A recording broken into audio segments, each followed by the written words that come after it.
अगर लोगों को इज्जत देना और माफ करना तुम्हारी कमजोरी है तो तुम दुनिया के सबसे ताकतवर इंसान हो।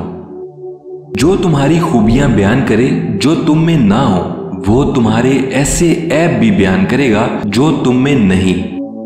माँ की दुआ वक्त तो क्या नसीब भी बदल देती है। मोहब्बत करना इंसान के बस में नहीं होता, मगर मोहब्बत को निभाना इंसान के बस में होता है। अजीब फलसफा है कि लफ्जों से ही खामोशी टूटती है और लफ्ज ही खामोश कर देते हैं। कोई भी फैसला लेने से पहले 100 बार सोचो, लेकिन जब फैसला ले लो तो उस पर डट जाओ। किसी इंसान को दुख देना इतना ही आसान है जितना समंदर में पत्थर फेंकना, मगर कोई नहीं जानता कि वो पत्थर कितनी गहराई में गया है।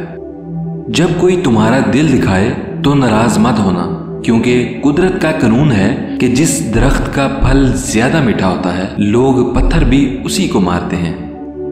अल्लाह ताला के फैसलों पर यकीन रखो, जिंदगी आसान हो जाएगी। अच्छे लोगों का तुम्हारी जिंदगी में आना तुम्हारी किस्मत होती है और उन्हें बरकरार रखना तुम्हारी अक्लमंदी। जो तुम्हें दुख दे उसे छोड़ दो, मगर जिसे छोड़ दो उसे कभी दुख ना दो।